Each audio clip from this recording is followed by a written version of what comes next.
Welcome to the Village Green Design, Operations, and Maintenance video. The purpose of this video is to provide information to our current partners and other potential site operators about the Village Green project, including how to build, operate, and maintain a Village Green station.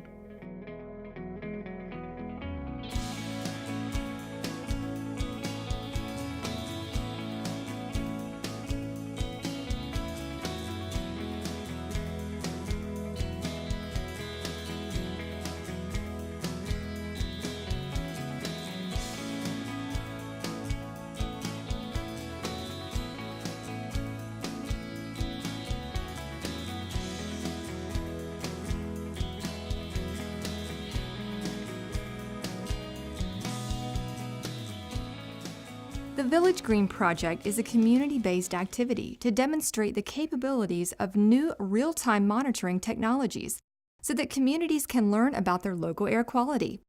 The goal of the project is to provide the public with information previously not available about their local air quality and engage communities in air pollution awareness. The name Village Green is from the historical use of the term when village greens were the heart of a town where citizens would gather together and share information. We sought to build an air monitor that would fit well into a modern village green type of environment, such as a playground, city park, or public library. The Village Green project design is compact, avoids the need for outside electricity, and integrates the equipment into a bench structure. The Village Green station measures two common air pollutants, ambient particulate matter and ozone concentrations. The stations also measure local meteorological conditions such as wind speed, wind direction, relative humidity, and temperature. Additionally, some stations measure nitrogen dioxide, carbon dioxide, black carbon, total volatile organic compounds, and rainfall. In order to better engage communities, the public interface to the data and the station structure as a whole was a fundamental part of the Village Green design. We wanted the station to be aesthetically pleasing and inviting to the public. The final design choice was a park bench. This gave the structure a useful purpose outside of its air measurement activities that would invite the public to visit, take a seat, and learn about their environment along the way. It was also important that the Village Green station was environmentally friendly, accessible to the general public, and was very easy to use. The stations feature the following: 100% renewable energy. The station is powered by the sun and/or the wind. 2 solar panels on top of the structure provide the primary power to the instruments and shade to the public. Some stations also include a wind turbine. ADA recognition and compliance. The design considerations took into account ADA accessibility. ADA stands for Americans with Disabilities Act. The bench and the public interface structures, such as the sign, are placed to allow access by all interested parties and are wheelchair accessible. Recycled materials. The bench structure is made from recycled materials. Aesthetic design. The station was designed to be incorporated easily into many public settings and to be non-intrusive. The park bench design integrates easily into a park setting, playground, or most outdoor public areas. As such, this makes the bench both kid and adult friendly. Public interface. A sign placed on or near the bench tells the public about the station, what it does, and also allows them to view real-time data directly on the attached LCD display. In addition, smartphone users can view data from a publicly accessible web server. This data can be viewed by the minute, by the hour, or over the last few weeks in chart form, allowing the user to easily view trends. The pilot Village Green station was installed in Durham, North Carolina in June 2014.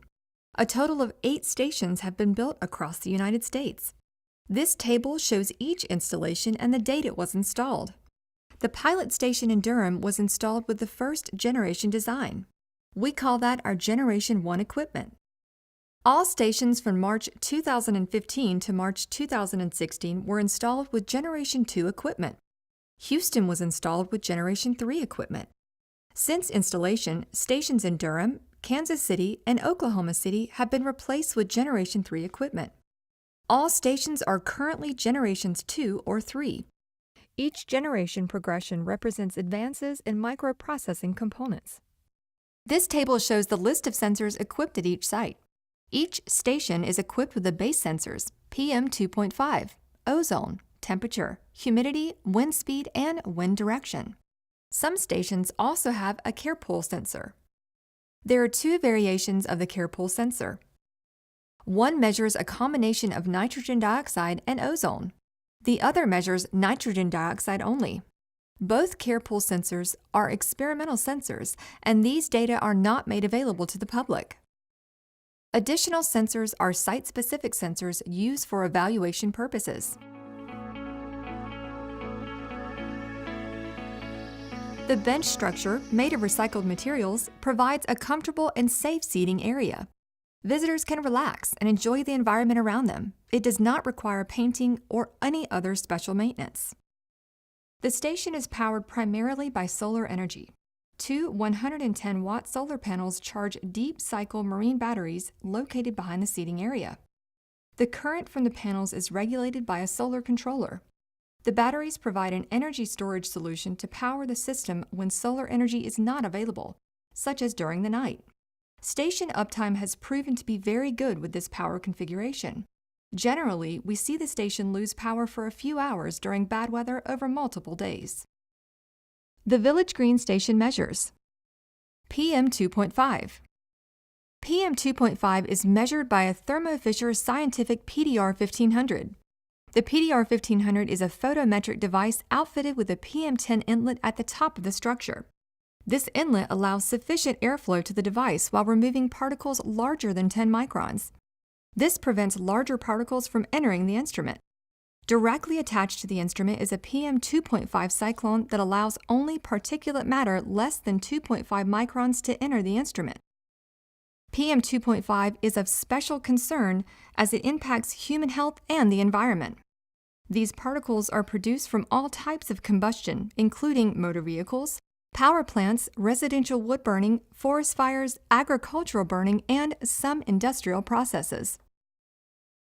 Ozone concentration. Ambient ozone concentration is measured by a 2B Technologies 106L ozone monitor. The 2B ozone monitor is an ultraviolet absorbance-based ambient ozone concentration monitor. Ozone typically forms near ground level when air pollutants emitted by sources such as cars, power plants, and other industrial processes react chemically in the presence of sunlight. Ozone pollution is more likely to form during warmer months.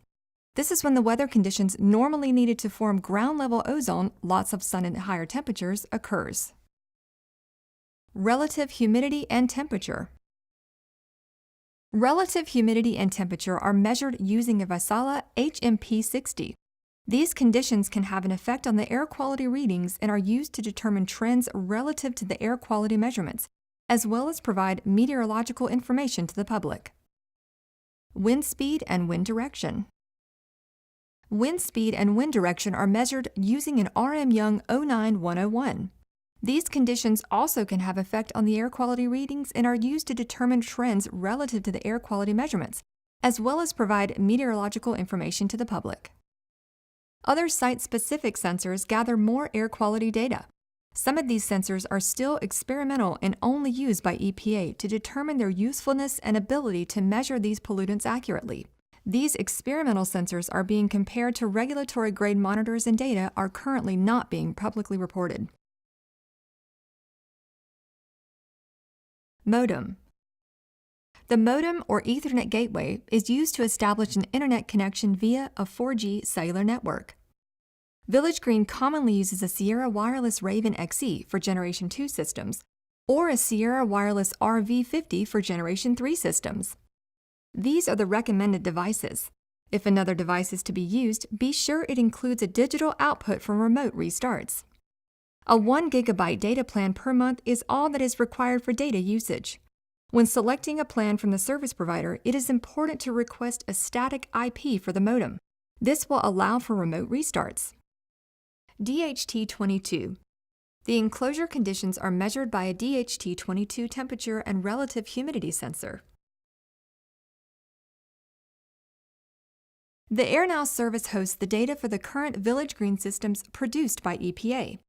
Air quality data gathered by the microprocessor is stored locally on the device and also transmitted on a per-minute basis to AirNow servers.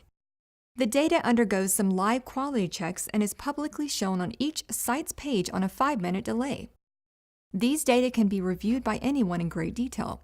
This allows visitors to view air quality trends in their own community. If you are building a village green system of your own, you will need to determine the data hosting capabilities available to you. AirNow is a government resource and will likely not be available. Since this is an important interface to the data being collected, you should select a service that will allow users to explore the data in an impactful way. The sign provides information about the bench, its purpose, and how to access the data. In addition to the real-time data, the sign also provides information on the Air Quality Index. The Air Quality Index, or AQI, is an index for reporting daily air quality.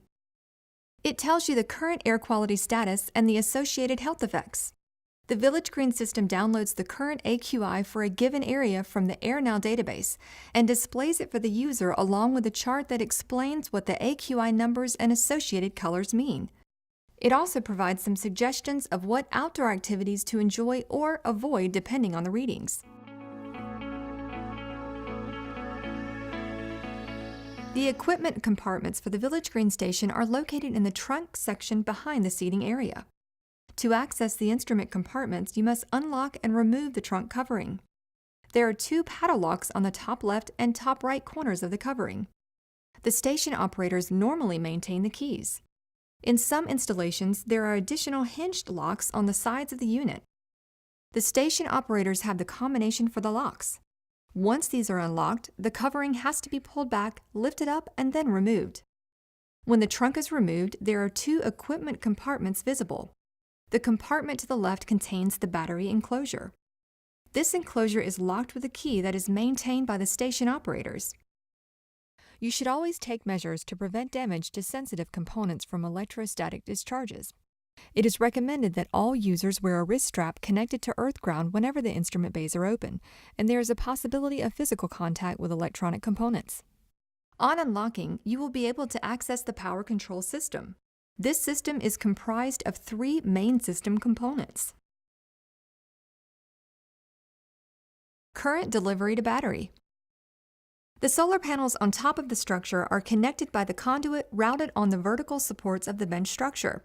The wiring from these panels travel via the conduit into the trunk behind the seating of the bench, and finally into the battery enclosure. Solar controller Morningstar SS20L12V. The solar controller delivers current to the battery and supplies current to the load terminals for station operation, allowing concurrent charging and load operation. The solar terminals are connected to the circuit breaker from the station's solar panels. The battery terminals are connected to the circuit breaker from the battery. The load terminals are connected to the circuit breaker that supplies the instrument panel. Wind turbine controller. Rutland 504 controller. Some stations with a wind turbine also include a wind turbine controller. The wind turbine controller is connected to the circuit breaker from the battery. The battery serves as the current storage device. The solar controller allows the system to charge the battery when solar power is available, so the station can operate on reserve during periods of low solar energy. The battery is connected through a circuit breaker to the solar controller, and the wind turbine controller where applicable. Some stations have a second battery connected in parallel to the main battery inside the battery enclosure. The solar controller also delivers current to the instrument panel to operate the station. The supply to the panel is connected from the solar controller through a circuit breaker to the on-off switch located on the outside of the instrument panel. The 2 solar panels are connected in parallel to Morningstar's SunSaver power controller. The controller maintains the battery charge and also has a low voltage disconnect, or LVD feature, to prevent the battery voltage from dropping below 11.5 volts. Morningstar's RD1 relay automatically disconnects the instruments via a relay in the instrument panel at 11.65 volts, while leaving power to the microcontroller and Ethernet gateway. This conserves power and allows the microprocessor and modem to stay online for an extended period before the 11.5 volts LVD cutoff from the solar controller. All circuit breakers must be in the on position to supply power to the bench during normal operation. Disconnecting power from the station can be done via the switch on the outside of the instrument panel under most circumstances. The circuit breakers should only be turned off during electrical work or maintenance on the station, or if the station is expected to be down for an extended period of time. The right instrument compartment contains the instrumentation enclosure. This enclosure houses the majority of the system circuitry. It contains the microprocessor, all power adapters, relays, the particle monitor, the ozone monitor, all signal converters, and the modem. The actual components of the instrument compartment depend on the Generation 2 or 3 of the system components.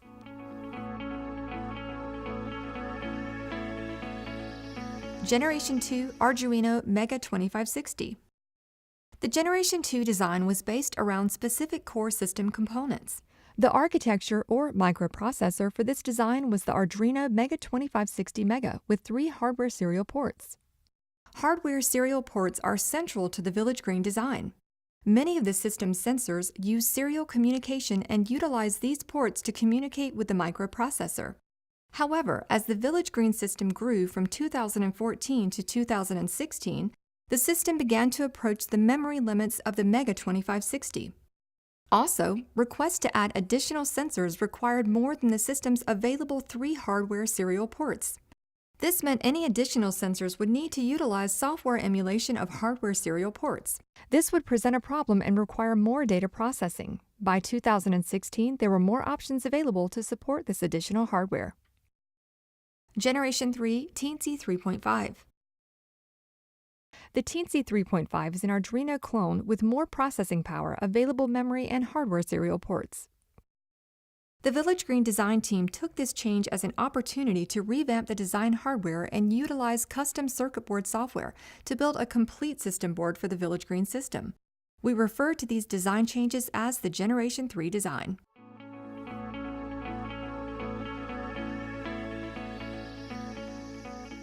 This image shows the location of all core components in the Village Green system instrument compartment as part of the Generation 2 design. Exact locations may vary by station, but the general layout is the same. Power comes in at a nominal 12 volts from the battery via the disconnect switch and is distributed to the microprocessor and all system components and sensors through converters where necessary. Relays control the power delivery to system components so that the instruments can be turned off in low power less than 11.65 volts or high temperature greater than 45 degrees Celsius conditions to preserve sensor life and battery capacity. The Mega 2560 Generation 2 design includes 2 shields to make connections to the Mega board easier. A screw shield is connected directly to the Mega 2560. This shield breaks out individual connections to the board's digital, analog, and communication pins, and makes screw terminals the terminating connection. The Ethernet shield connects to the top of the screw shield for an easy-to-implement Ethernet connection. Thermo Fisher PDR 1500. The PDR requires 5 volts. Battery voltage is converted to a stable 5-volt supply via a voltage regulator. Power to this sensor is connected via the instrument relay and connected via a barrel jack connector. It is important to note this barrel jack connector is identical to the connector for the ozone power supply. Switching these connections will cause damage to the instruments. 2Big Technologies 106L. The ozone monitor requires 12 volts. Battery voltage is converted to a stable 12-volt supply via a voltage regulator. Power to this sensor is connected via the instrument relay and connected via a barrel jack connector. As stated previously, this barrel jack connector is identical to the connector for the PDR power supply. Switching these connections will cause damage to the instruments. Ensure these connections are marked for easy identification. RM Young 09101. The wind sensor requires 12 to 24 volts. Battery voltage is connected directly to this sensor via the instrument relay. The sensor's wires are connected through the terminal block usually located on the left-hand side of the enclosure.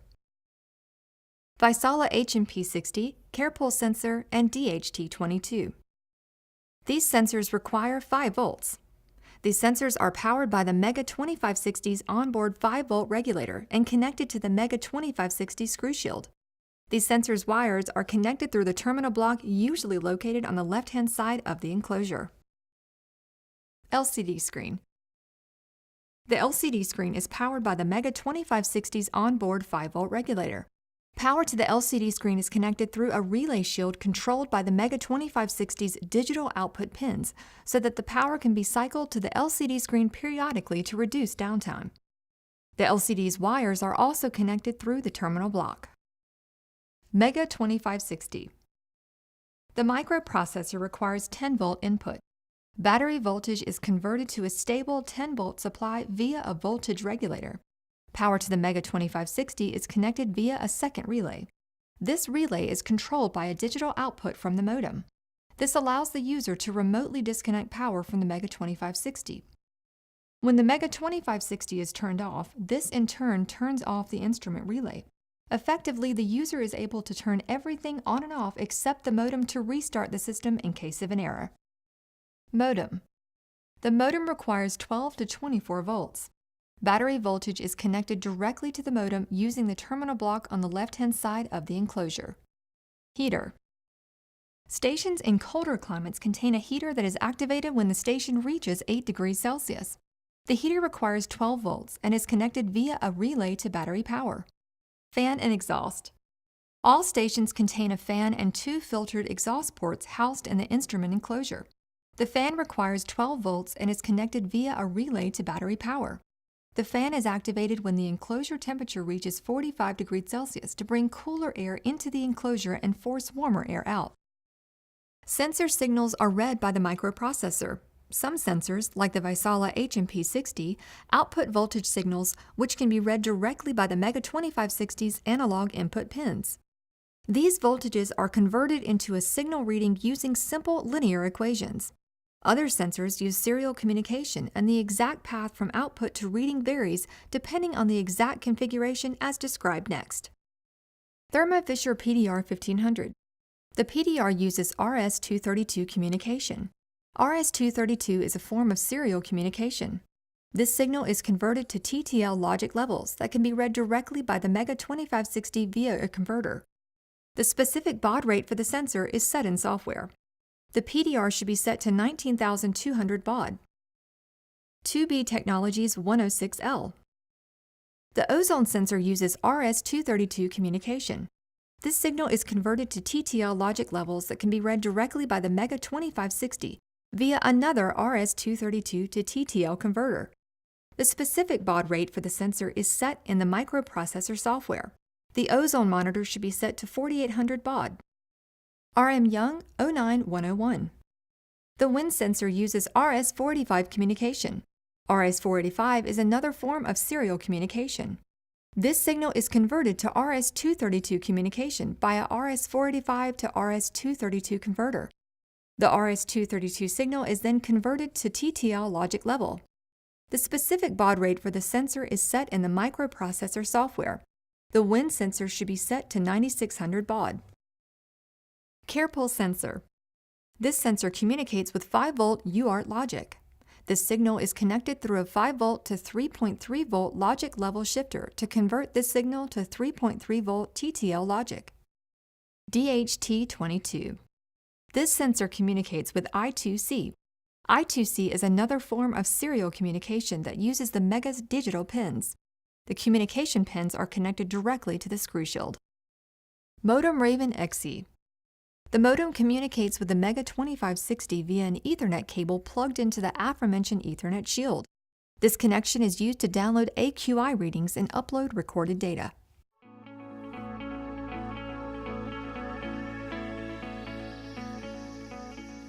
This image shows the location of all core components in the Village Green System instrument compartment as part of the Generation 3 design.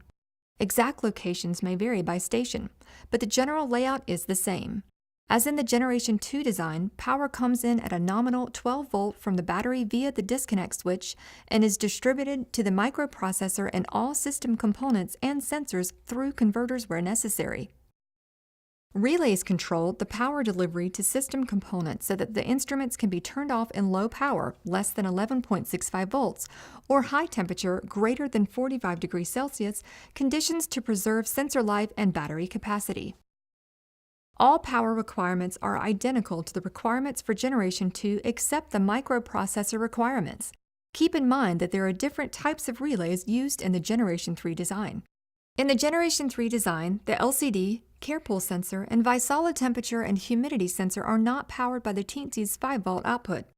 They are powered by 5-volt through a DC regulator connected through the instrument relay. Teensy 3.5. The Teensy 3.5 microprocessor requires 5-volt input.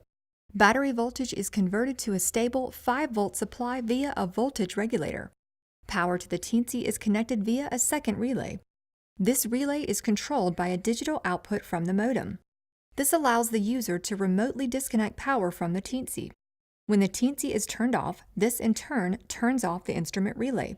Effectively, the user is able to shut everything off but the modem to restart the system in case of an error. DHT22. This is the only sensor not connected through the instrument relay. It is also powered by the 5-volt DC regulator. Sensor signals are read by the microprocessor. Most communication solutions for Generation 3 are identical to those described for Generation 2. The differences are DHT22. The I2C communication pins are connected directly to Teensy. RM Young 09101.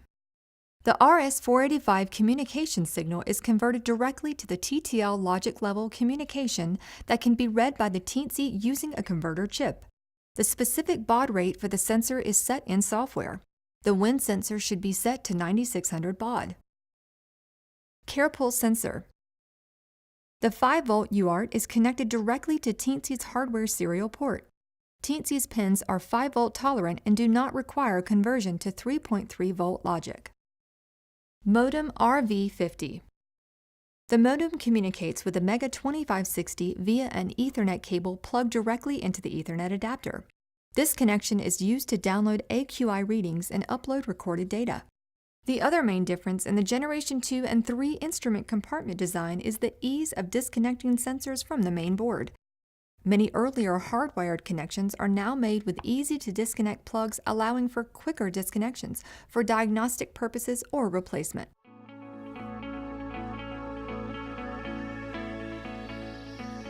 Installing a village green system will require an extensive team of experts in multiple disciplines.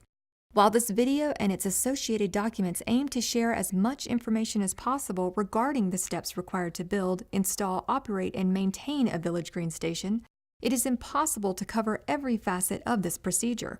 Accomplishing this successfully will require a team with experience in the following: construction and engineering. The actual installation of the bench can be complicated by site-specific factors. See the Physical Installation Considerations section of the technical document for a brief overview of the options and their implications. A team member will need to be able to read, understand, and modify engineering drawings as necessary to ensure the installation plan meets city code requirements and is safe. A team member will also need to be able to perform the actual installation and have access to the equipment necessary to do so. This skill may need to be contracted out. Electronics. The electrical features of this installation are well documented. However, someone on the team will need to be able to assemble and install the bench hardware. It is not feasible to cover every step of this installation, so the ability to interpret and reproduce the system from the schematics is necessary. Software development.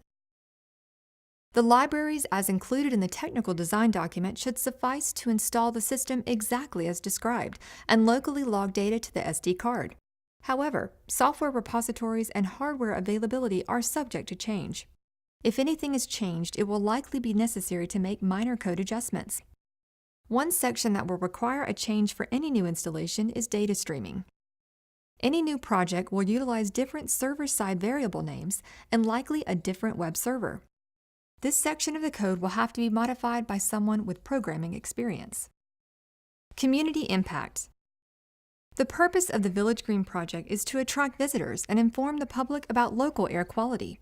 The bench should be placed in an area easily accessible and be aesthetically pleasing. Solar considerations.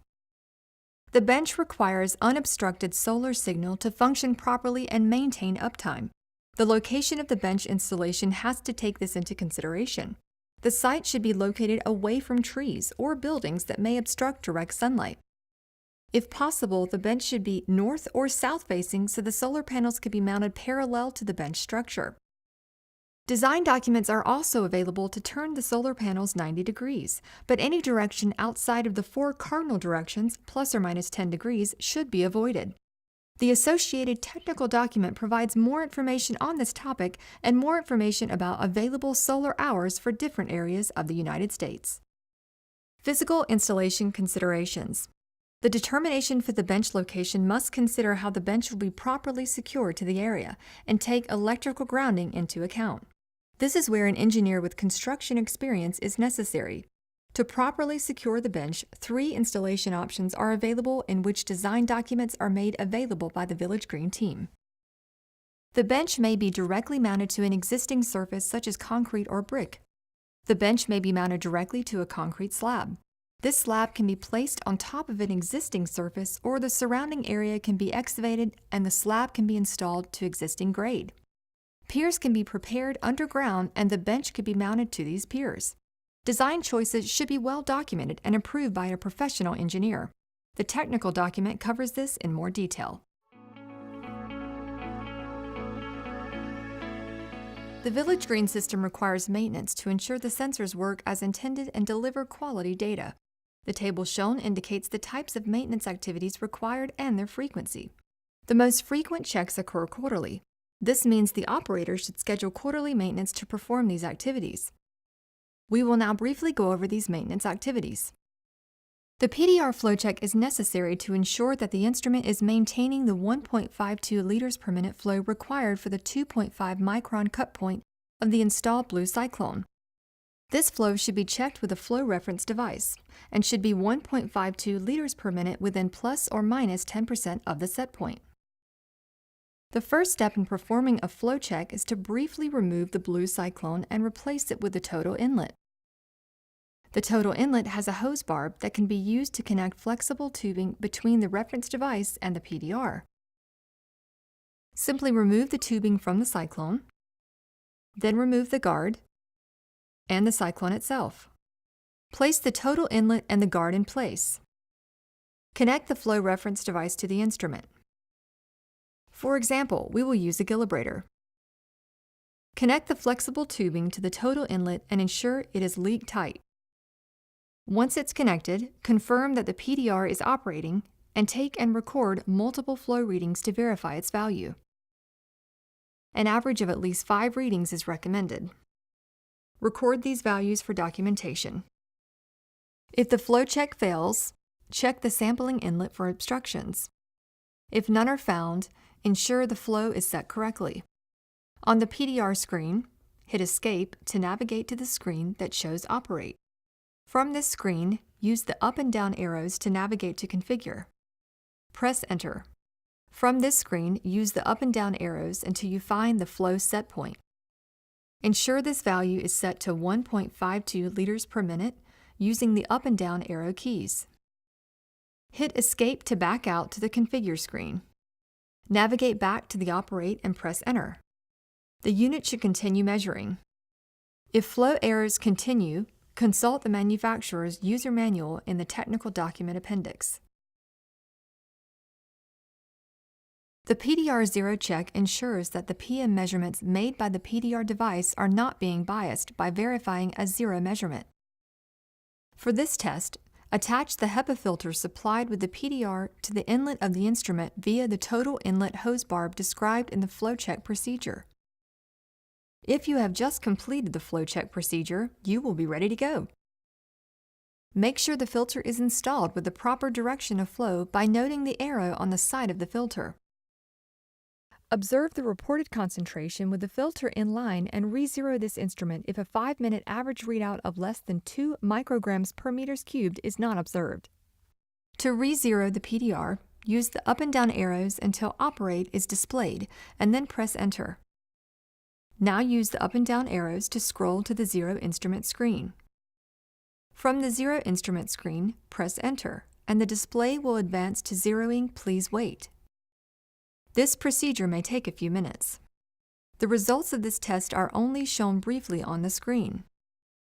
Attempting to multitask at this point in your maintenance activities will likely lead to you missing the results of the zero and the need to repeat the test.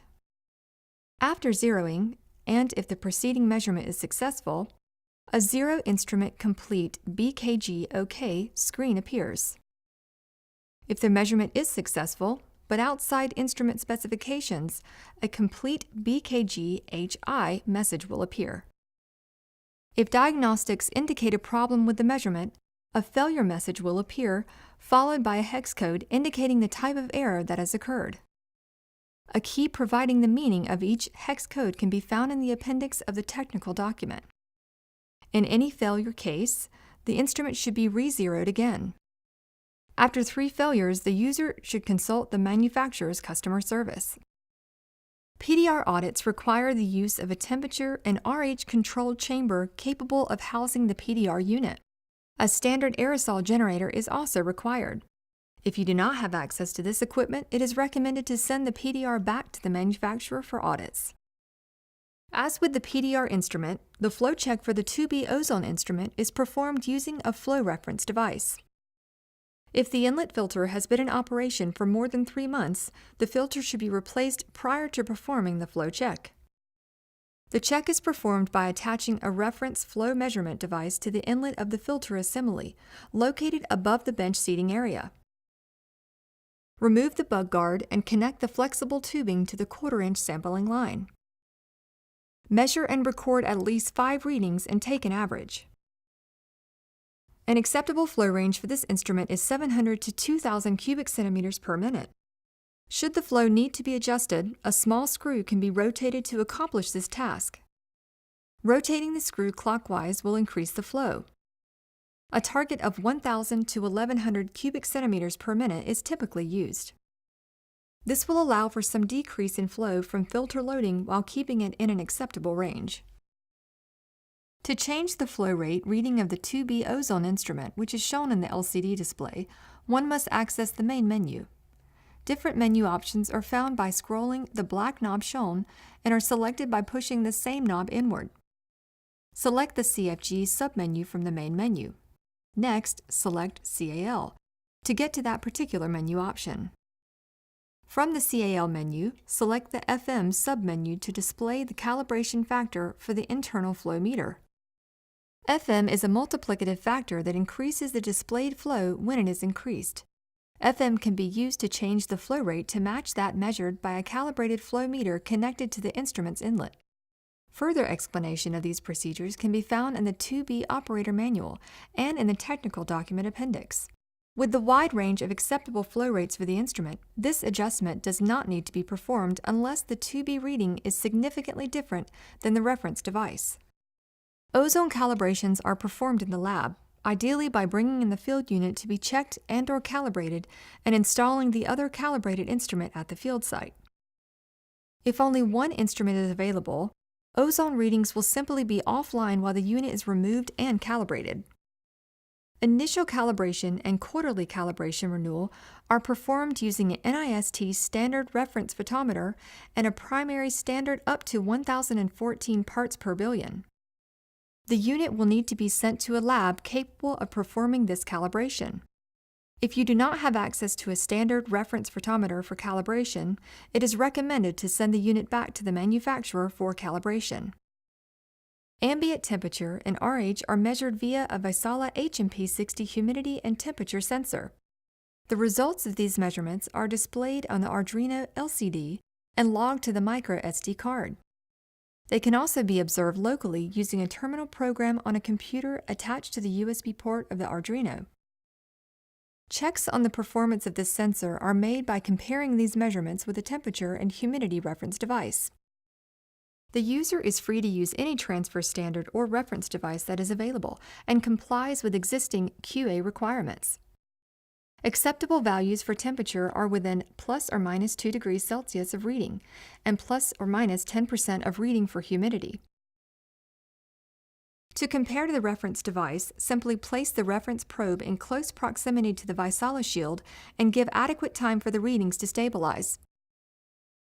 Record data from both devices using the previously referenced options and ensure the readings are within the acceptance criteria. The temperature and RH sensor produces voltages proportional to their values. These are measured by the Arduino processor, and a linear correction is applied to convert them to engineering units. If the values measured fall outside of the acceptable quality assurance range, replace the Vaisala HMP60. When equipped for precipitation measurement, a Vaisala QMR 102 is installed on the top of the pergola roof. The gauge uses a traditional tipping method that provides a dry contact closure at each tip. Maintenance of the gauge includes inspecting the funnel for damage and blockage. All leaves or other debris need to be removed from the funnel. The plastic filter at the base of the funnel is not removable. However, the funnel can be removed from the base and water can be poured backwards through the spout for cleaning. The funnel is required to be level and adjustments to the mount should be made as needed. The bucket below the funnel should be cleaned at least twice a year to ensure a correct measurement.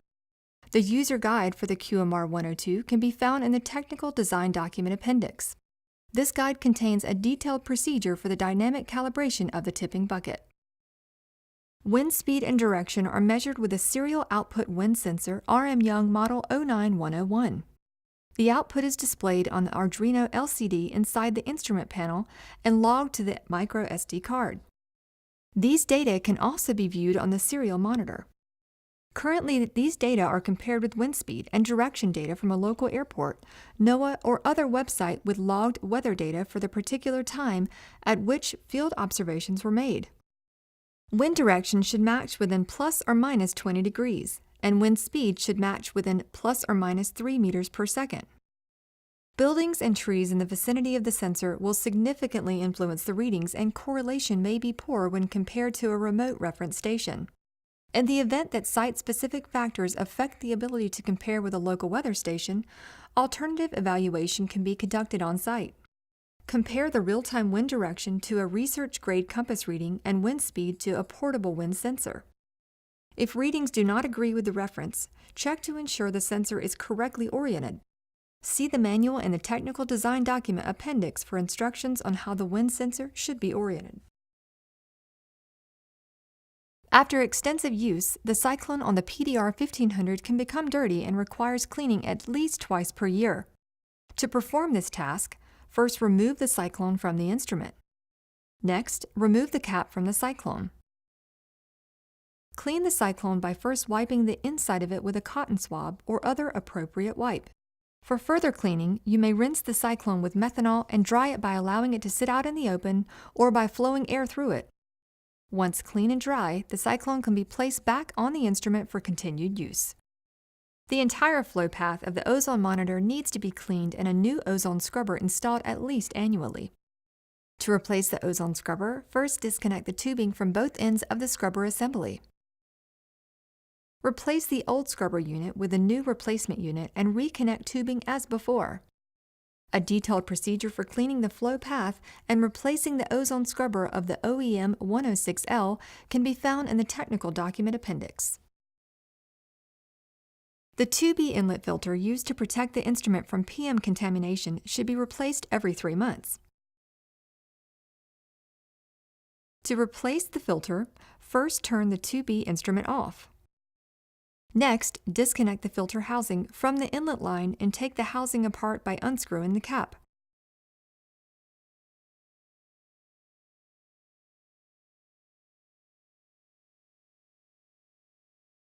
Remove the used filter and replace with a new filter. Reassemble the filter housing, reattach it to the inlet line, and restart the 2B instrument. To replace the 37mm filter, place the PDR on a level surface with the clip attachment facing down. Rotate the plastic knurled filter cover counterclockwise and remove it along with the filter holder within the open cavity. Next, take apart the filter assembly by taking the top and bottom cassette rings apart. Remove the 37mm filter and replace it with a new filter. Reassemble the filter assembly and reattach it to the PDR instrument.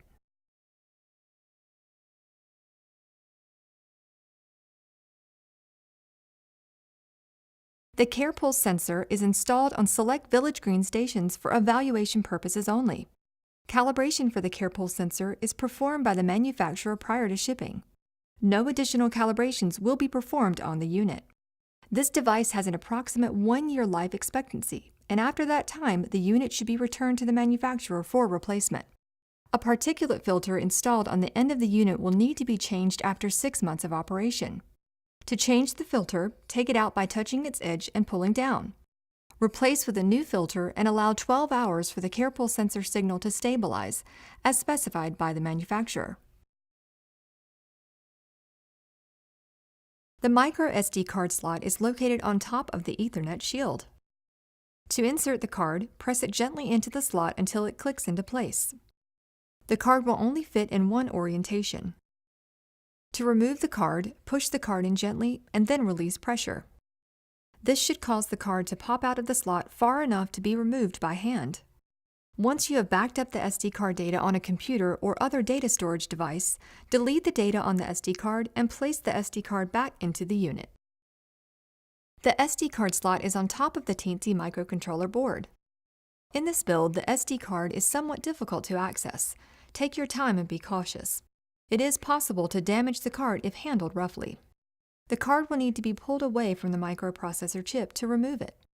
After backing up the data on a computer or other data storage device, delete the data on the SD card and reinsert the card into the slot until you feel resistance and are certain it is seated. The system will fail on startup if the SD card is not properly seated, so the user will know immediately if there is an SD card issue.